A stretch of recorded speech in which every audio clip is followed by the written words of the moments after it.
Hello everyone, NCERT liner में आप सभी का फिर से स्वागत है। तो यार आज के इस वीडियो में हम बात करने वाले हैं क्लास 11th बायोलॉजी का chapter number 3 that is plant kingdom. ठीक है, तो स्टार्ट करते हैं प्लांट किंगडम से।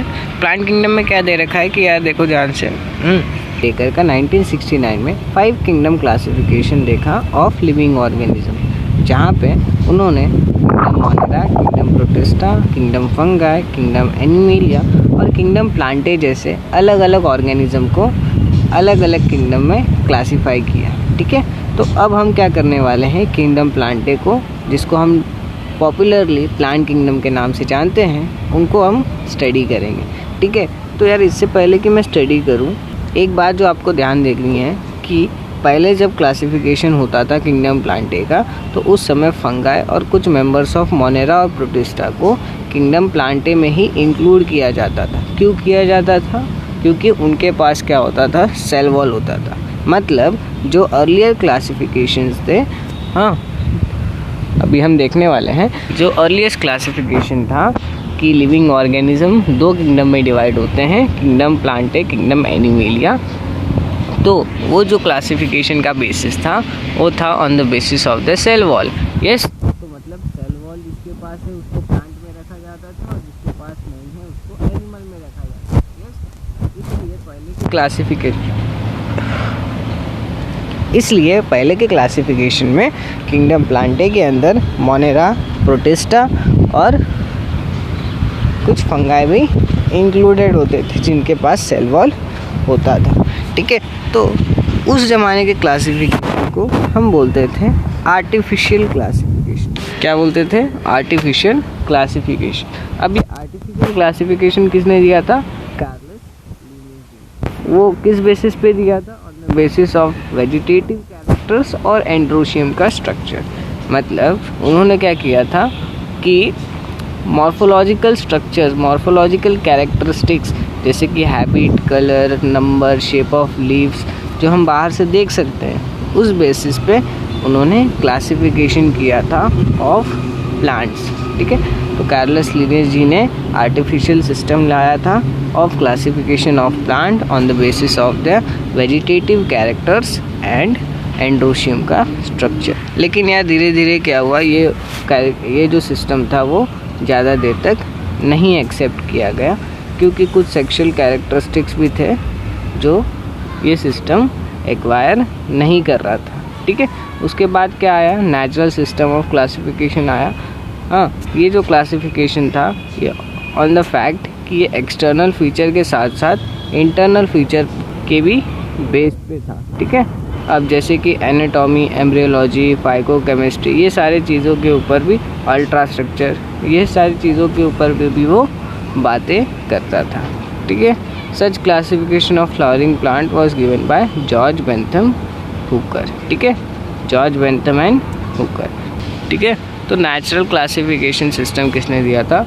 जॉर्ज बेंथम और डाल्टन हुकर। ठीक है, ये दोनों साइंटिस्ट ने, बेंथम और हुकर ने मिल करके नेचुरल क्लासिफिकेशन सिस्टम लाया।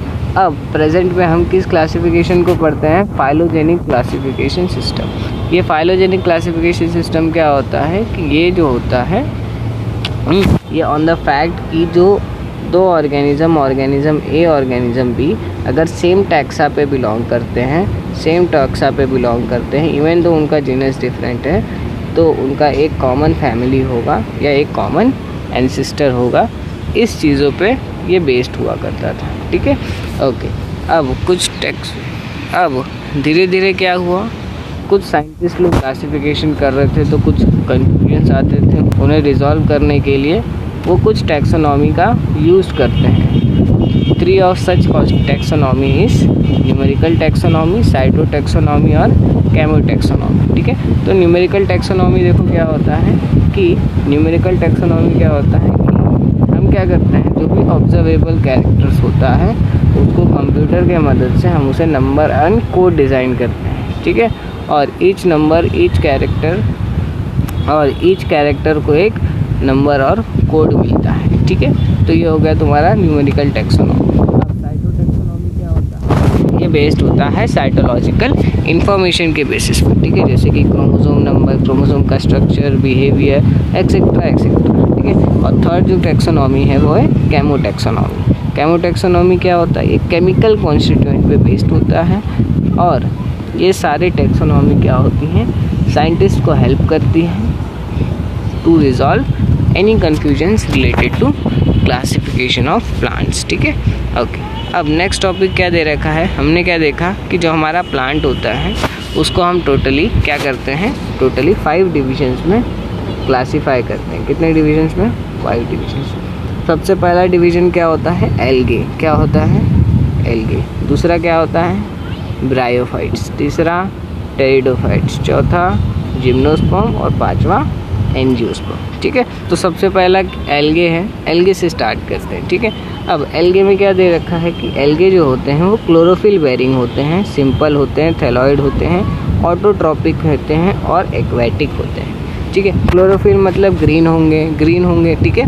ग्रीन होंगे मतलब ऑटोट्रॉपिक होंगे, ऑटोट्रॉपिक। और ये क्योंकि सिंपल होते हैं, इनकी प्लांट बॉडी क्या होती है, थैलॉइड होती है। थैलॉइड मतलब proper stem, root, leaf not define रहेगा। उसके बाद क्या है, ये कहाँ पाए जाते हैं, एक्वेटिक पाए जाते हैं, फ्रेश वाटर, मरीन दोनों होते हैं, ठीक है। इनकी जो हैबिटेट होती है वो वास्ट वैरायटी शो करती है, मॉइस्ट स्टोन, सॉइल और वुड जैसे जगहों पर भी ये पाए जा सकते हैं, ठीक है। अब ये फंगाई के साथ भी एसोसिएशन में रह सकते हैं और लाइकेन का फॉर्मेशन करेंगे, और एनिमल्स के साथ भी एसोसिएशन में रह सकते हैं और क्लॉथ बियर जैसे स्ट्रक्चर्स को फॉर्म करते हैं, ठीक है। अगला चीज़ क्या दे रखा है कि एल्गे का जो फॉर्म और साइज़ है वो वेरिएबल बहुत सारा है, वो हाईली वेरिएबल है। हाँ, ये माइक्रोस्कोपिक यूनिसेलुलर भी हो सकते हैं, कॉलोनियल भी हो सकते हैं, फिलामेंटस भी हो सकते हैं, कुछ भी हो सकते हैं, ठीक है। कॉलोनियल के अंदर वॉल्वॉक्स है, फिलामेंटस के अंदर यूलोथ्रिक्स और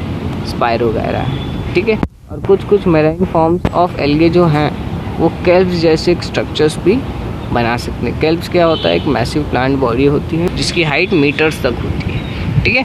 अब एल्गे जो होता है वो वेजिटेटिव, एसेक्सुअल और सेक्सुअल मेथड तीनों से रिप्रोड्यूस कर सकता है, yes, depending on the condition. इसका जो वेजिटेटिव रिप्रोडक्शन होता है वो फ्रैगमेंटेशन से हो जाता है, ठीक है। इसमें क्या होता है, एक पेरेंट बॉडी होती है, इसका कुछ फ्रैगमेंट्स होता है और ईच पेरेंट बॉडी एक नया एल्गे या एक नया थैलस इंडिपेंडेंटली डेवलप करके रखा है। जो एसेक्सुअल रिप्रोडक्शन होता है वो ज़ूस्पोर फॉर्मेशन से होता है। ज़ूस्पोर जो होते हैं वो individual plant body on germination form करते हैं, ठीक है। अगला चीज़ क्या दे रखा है कि जो आपका सेक्सुअल रिप्रोडक्शन होता है वो 2 गैमेट के फ्यूजन से होता है, यस। ये 2 गैमेट वेरिएबल साइज़ के हो सकते हैं, या तो सेम हो सकते हैं, फ्लैजिलेटेड हो सकते हैं, या फिर डिसिमिलर हो सकते हैं, यस। ओके, अगला देखो, यहाँ पे क्या दे रखा है कि फ्लैजिलेटेड भी हो सकते हैं, सिमिलर साइज़ के, फ्लैजिलेटेड भी हो सकते हैं, डिसिमिलर साइज़ के भी, और नॉन फ्लैजिलेटेड भी हो सकते हैं, ठीक है। ओके, अब अगला चीज़ क्या दे रखा है, फ्लैजिलेटेड कंडीशन में क्लेमाइडोमोनास होता है, नॉन फ्लैजिलेटेड कंडीशन में स्पायरोगैरा होता है, ठीक है। अब रिप्रोडक्शन देखो, अब on the basis of this reproduction हमारा 3 हो सकता है, आइसोगैमस, एनाइसोगैमस और ऊगैमस। अब आइसोगैमस क्या होता है, जब दोनों गैमेट सिमिलर साइज़ के होंगे तो उस चीज़ को हम बोलते हैं आइसोगैमस कंडीशन। क्या बोलते हैं, आइसोगैमस कंडीशन। तो पॉजिटिव लिख देते हैं, ठीक है। तो ये क्या हो गया, आइसोगैमस कंडीशन। अब एनाइसोगैमस क्या होता है, ये दोनों डिफरेंट साइज़ के होंगे, डिसिमिलर साइज़ होगा तो एनाइसोगैमस कंडीशन होगा। और ऊगैमस कंडीशन क्या होता है, इसमें भी डिसिमिलर होता है, लेकिन यहाँ पे मेल जो होता है वो मोटाइल होता है, मेल जो होता है वो स्मॉल होता है और मोटाइल होता है, और फीमेल जो होती है वो नॉन मोटाइल होती है, मतलब मूव नहीं कर सकते, उसमें फ्लैजिला नहीं रहेगा, ठीक है। ओके, रिकॉल करते हैं, क्या रिकॉल है इसमें कि जो रिप्रोडक्शन है वो साइज़ के ऊपर भी बेस्ड हो सकता है। अगर दोनों गैमेट का साइज़ सिमिलर है तो आइसोगैमस, डिससिमिलर है तो एनाइसोगैमस। और अगर मेल मोटाइल है, स्मॉलर है, फीमेल लार्ज है और नॉन मोटाइल है तो उसको ऊगैमस कंडीशन बोलते हैं। आइसोगैमस कंडीशन हमारा क्लामाइडोमोनास में देखा जाता है और स्पायरोगैरा में देखा जाता है, ठीक है। एनाइसोगैमस जो भी क्लामाइडोमोनास में देखा जाता है और ऊगैमस कंडीशन वॉल्वॉक्स और प्यूपर जैसे इसमें देखा जाता है। एक बात और है कि ऊगैमस कंडीशन ह्यूमंस में भी देखा जाता है, ठीक है। अब नेक्स्ट चीज़ एल्गे के बारे में जो दे रखी है वो ये है कि एक डायग्राम दे रखा है। देखो ये जो डायग्राम है वो है वॉल्वॉक्स का। किसका है? वॉल्वॉक्स का, जिसमें एक पेरेंट कॉलोनी दिखाई दे रही है और एक डॉटर कॉलोनी, ठीक है। ये है आपका पेरेंट कॉलोनी और ये है अंदर का डॉटर कॉलोनी। अब दूसरा डायग्राम है क्लामाइडोमोनास का। इसके पास फ्लैजिला देखो प्रेजेंट है। अब ये फ्लैजिला सिमिलर साइज़ के भी हो सकते हैं, डिसिमिलर साइज़ के। तीसरा है आपका कारा। अब ये जो कारा है ये क्या है? एल्गी है, ठीक है, ओके। अगला चीज़ देखो आपको क्या दे रखा है कि एल्गे जो होते हैं वो ह्यूमन के लिए बहुत ही ज़्यादा यूज़फुल होते हैं। एटलीस्ट जो 50% कार्बन डाइऑक्साइड फिक्सेशन होता है अर्थ के अंदर वो एल्गे के थ्रू ही होता है बाय फोटोसिंथेसिस, क्योंकि ये फोटोसिंथेटिक होते हैं, मरीन होते हैं। ये जो होते हैं वो लेवल ऑफ डिज़ोल्व ऑक्सीजन को इंक्रीज़ करते हैं और बहुत ज़्यादा इम्पॉर्टेंट होते हैं for the food of various aquatic animal. Yes, aquatic animal के खाना होते हैं, तो यस कहीं ना कहीं इनका इम्पोर्टेंस बहुत ज़्यादा है। बहुत सारी स्पीशीज़ जैसे कि पोरफायरा, लेमिनेरिया, सरगैसम, इनको हम फूड की तरह भी यूज़ करते हैं। अब ये जो एल्गे होते हैं वो 3 टाइप के होते हैं, ग्रीन एल्गी, रेड एल्गी और brown algae. Yes, green algae को हम क्लोरोफाइसी बोलते हैं, रेड एल्गी को फियोफाइसी और ब्राउन एल्गी को रोडोफाइसी बोलते हैं, ठीक है। अभी चीज़ क्या दे रखी है कि जो मरीन ब्राउन एल्गे और रेड एल्गे होते हैं वो ज़्यादातर हम यूज़ करते हैं फॉर द प्रिपरेशन ऑफ हाइड्रोकोलॉइड्स। क्या बनाते हैं हम? हाइड्रोकोलॉइड्स बनाते हैं। ये हाइड्रोकोलॉइड्स क्या होती है? वाटर होल्डिंग सब्सटेंस होती है। क्या होती है? Water holding substance. हाँ, अब अगला चीज़ क्या देखना है आपको कि एगर जो हम कमर्शियली कहीं ना कहीं यूज़ करते हैं, ये भी हम जेलिडियम और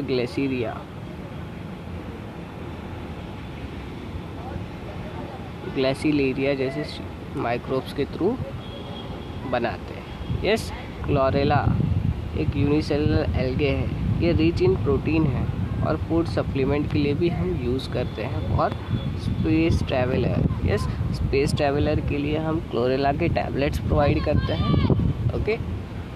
बस अब ये जो एल्गे होते हैं, जैसे कि मैंने आपको बताया कि एल्गे जो होते हैं वो 3 टाइप के होते हैं, ग्रीन एल्गे, रेड एल्गे और ब्राउन एल्गे। ग्रीन एल्गे को हम क्लोरोफाइसी बोलते हैं, ब्राउन एल्गे को हम रोडोफाइसी बोलते हैं, रेड एल्गे को हम फियोफाइसी बोलते हैं। यस, तो ये 3 क्लासेस में हम एल्गे को डिवाइड कर सकते हैं। सबसे पहले स्टार्ट करते हैं क्लोरोफाइसी से, ओके। मैंने बताया था आपको क्लोरोफाइसी क्या होते हैं। क्लोरोफाइसी को हम दूसरा नाम देते हैं ग्रीन एल्गे का, ठीक है। इनकी जो बॉडी होती है वो यूनिसेलुलर, कोलोनियल या फिलामेंटस कुछ भी हो सकती है, डिपेंड करता है। ये क्या होते हैं? ग्रीन कलर होते हैं due to dominant pigment of chlorophyll A और क्लोरोफिल बी। इनके जो पिगमेंट्स होते हैं वो लोकलाइज्ड होते हैं। लोकलाइज्ड मतलब एक स्पेसिफिक प्लेस पे पाए जाते हैं इन द क्लोरोप्लास्ट, ठीक है।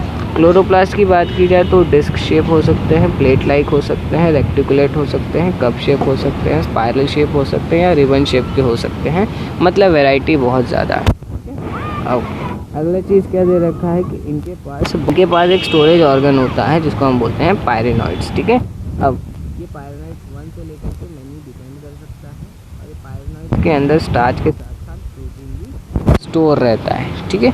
अगला चीज़ क्या दे रखा है कि कुछ एल्गे के पास ऑयल ड्रॉपलेट्स के फॉर्म में भी कुछ फूड स्टोर होता है, ठीक है। एल्गे का जो इनर सेल वॉल होता है वो सेलुलोज का बना होता है और आउटर सेल वॉल जो होता है वो पैक्टोज का होता है, ठीक है। इनके रिप्रोडक्शन की बात की जाए तो वेजिटेटिव रिप्रोडक्शन जो होता है वो फ्रैगमेंटेशन से होता है। एसेक्सुअल रिप्रोडक्शन जूस्पोर की वजह से हो जाता है और सेक्सुअल रिप्रोडक्शन आइसोगैमस, एनाइसोगैमस और वूगैमस डिपेंड करता है फ्रॉम एल्गे टू एल्गे, ठीक है। अब कुछ एग्जाम्पल्स ऑफ ग्रीन एल्गे क्या दे रखे हैं, क्लेमाइडोमोनास, वॉलवॉक्स, सिलोथ्रिक्स, स्पायरोगायरा और कारा। ठीक है, वॉलवॉक्स, क्लेमाइडोमोनास और कारा का डायग्राम हमें दे रखा था। ठीक है, अब सेकंड एल्गे क्या दे रखा है, पियोफाइसी। क्या है, पियोफाइसी। पियोफाइसी को हम क्या बोलते हैं, ब्राउन एल्गे बोलते हैं। क्या बोलते हैं, ब्राउन एल्गे। ये प्राइमरीली कहाँ पाए जाते हैं, मरीन हैबिटेट में। ठीक है, अब इनकी साइज़ और फॉर्म देखा जाए तो उनके अंदर वेरिएशन बहुत ज़्यादा होता है। ये सिंपल होते हैं, ब्रांच होते हैं और फिलामेंटस होते हैं।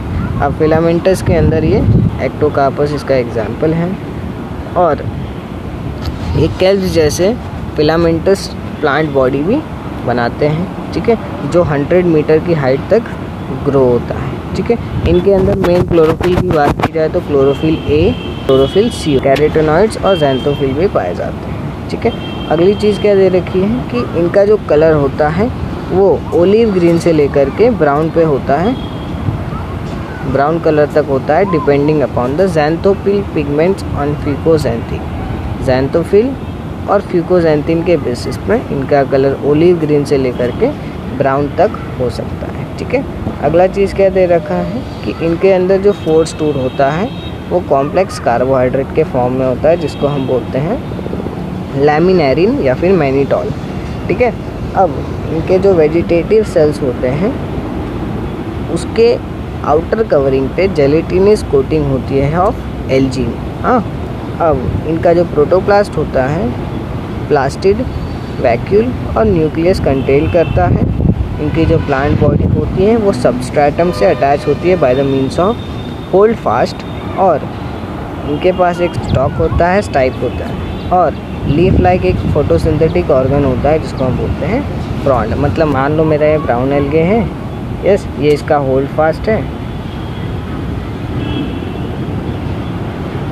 हाँ, ये इसका फ्रॉन्ड होगा, ये इसका स्टॉक होगा और ये इसका होल्ड फास्ट होगा। ठीक है, तो ये आपका ब्राउन एल्गे होता है। ठीक है, इधर डायग्राम आपको दिखाई दे रहा होगा। ओके, अगला चीज़ क्या दे रखा है कि वेजिटेटिव रिप्रोडक्शन इनके अंदर जो होता है वो फ्रैगमेंटेशन के थ्रू हो जाता है। Asexual reproduction by flagellated juice spores के थ्रू होता है। यहाँ पे 2 फ्लैजिला होगा और ये जो होंगे वो बाय फ्लैजिलेटेड कंडीशन शो करेंगे। ठीक है, ओके, और इनकी जो शेप होगी वो पियर शेप की होगी और अनइक्वल होगा। इक्वल मतलब एनाइसोगैमस कंडीशन यहाँ पे दिखाई नहीं देने वाली है। ठीक है, सेक्सुअल रिप्रोडक्शन की बात की जाए तो आइसो, एनाइसो और oogamous डिपेंड कर सकता है, और या तो वो ऑर्गेनिज्म मतलब oogoनियम के अंदर भी फ्यूज़ हो सकते हैं या फिर पानी के अंदर भी फ्यूज़ हो सकता है, depending on the brown algae to brown algae. अगला चीज़ क्या दे रखा है कि जो आपके गेमेट्स होते हैं वो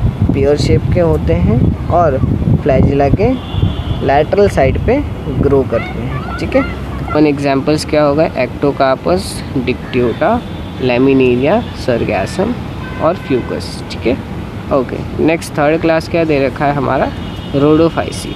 अब रोडोफाइसी के कॉमन मेंबर्स को हम क्या बोलते हैं, रेड एल्गे। क्यों रेड एल्गे बोलते हैं, क्योंकि इसके अंदर R-फाइकोएरिथ्रिन नाम का एक पिगमेंट जो होता है वो डोमिनेंट होता है। ठीक है, अगली चीज़ क्या दे रखी है कि मेजॉरिटी ऑफ रेड एल्गे जो होते हैं वो मैरीन होते हैं और ये वार्मर एरिया में ज़्यादातर पाए जाते हैं। ठीक है, तो होते हैं वो डेप्थ ओशन और वेल लाइटेड रीजन में भी ग्रो कर सकते हैं, और ऐसी भी एरिया में ग्रो कर सकते हैं जहाँ पे लाइट बहुत ही कम पेनिट्रेट करती है। ठीक है, अब जो रेड एल्गे की रेड थैलाई होती है, थैलाया होता है, थैलस होता है, वो क्या होता है, मल्टी सेलुलर होते हैं और कुछ के पास तो कॉम्प्लेक्स बॉडी ऑर्गेनाइजेशन भी होती है। ठीक है, मतलब ऑर्गन सिस्टम की बात चल रही है। तो फूड जो होती है वो फ्लोरिडीन स्टार्च के रूप में स्टोर होती है। मतलब ये फ्लोरिडीन स्टार्च जो होता है वो सिमिलर होता है आपका अमाइलोपेक्टिन और ग्लाइकोजन के स्ट्रक्चर से रिलेटेड। ठीक है, रिप्रोडक्शन की बात की जाए तो वेजिटेटिव रिप्रोडक्शन फ्रैगमेंटेशन से हो जाता है, और एसेक्सुअल मेथड जो होता है वो नॉन मोटाइल स्पोर्स, और सेक्सुअल मेथड जो होता है वो भी नॉन मोटाइल गैमेट्स के थ्रू हो जाता है। ठीक है, सेक्सुअल रिप्रोडक्शन जो होता है वो गैमेट्स है। बाकी जो 2 देखे थे उसमें हमने बाकी जो 2 देखा था उसमें आइसो, एनाइसो और ऊगैमस तीनों था, लेकिन यहाँ पे सिर्फ ऊगैमस अकम्पनाइड होता है। ऊगैमस मतलब मेल गैमेट मोटाइल और small, female gamete non motile और लार्ज। ठीक है, उसके बाद क्या दे रखा है कि कॉमन मेंबर क्या है, पॉलीसिफोनिया, पोरफायरा, ग्लैसिलेरिया और जेली। ठीक है, ओके। अब एक बार फिर से रिवाइज तीनों एल्गी को। हाँ, सबसे पहला क्या दे रखा था क्लास, क्लोरोफाइसी। क्लोरोफाइसी में हमने क्या देखा, इनका कॉमन मेंबर होते हैं ग्रीन एल्गे। मेजर पिगमेंट्स की बात की जाए तो ए और बी। फूड स्टोर होता है स्टार्च के फॉर्म में। हाँ, सेल वॉल देखा जाए तो सेलुलोज की बनी होती है इनर से, और आउटर स्पेक्टोस से बनी होती है। ठीक है, फ्लैजिला जो होता है वो 2 से 8 हो सकता है, इक्वल होता है और अपाइकल रीजन में ग्रो होता है। ठीक है, हैबिटेट की बात की जाए तो fresh water, blackish water, salt water हर जगह पाए जाते हैं। दूसरे क्लास की बात की जाए तो फियोफाइसी। फियोफाइसी को हम कॉमनली बोलते हैं ब्राउन एल्गे। इनके अंदर क्लोरोफिल ए, क्लोरोफिल सी और फ्यूकोसैंथिन नाम के पिगमेंट्स ज़्यादातर पाए जाते हैं। स्टोर फूड जो होता है वो मैनिटॉन, लेमिनेटिन के फॉर्म में स्टोर होता है। सेल वॉल सेलुलोज और एल्जिन की जेलेटिनियस कोटिंग होती है। फ्लैजिला का नंबर 2 से 8 तक हो सकता है। फ्लैजिला का नंबर 2 होता है और अनइक्वल होता है, जो लैटरली ग्लो करता है। ठीक है, और फ्रेश वाटर में ये रेयरली पाए जाते हैं और ब्लैकिश और सॉल्ट वाटर में ज़्यादातर पाए जाते हैं। लास्ट एल्गी क्या है, रोडोफाइसी, जिसको हम रेड एल्गे बोलते हैं। इनके अंदर क्लोरोफिल ए, क्लोरोफिल डी और फाइकोइरेथ्रिन नाम का मेजर पिगमेंट्स पाया जाता है। स्टोर फूड यहाँ पे फ्लेरिडीन स्टार्च के फॉर्म में होगा। सेल वॉल सेलुलोज, पेक्टोस और सल्फेट के ईस्टर से बना होगा। फ्लैजिला का नंबर एब्सेंट होगा क्योंकि यहाँ पे नॉन मोटाइल गैमेट्स होते हैं। और हैबिटेट की बात की जाए तो सॉल्ट वाटर में ज़्यादातर पाएंगे, ब्लैकिश और फ्रेश वाटर में थोड़े थोड़े रहते हैं। ठीक है, ओके। तो आज के लिए बस इतना ही, मिलते हैं अगले लेक्चर में। स्टार्ट करेंगे अगले लेक्चर में ब्रायोफाइट्स को। तब तक के लिए थैंक यू।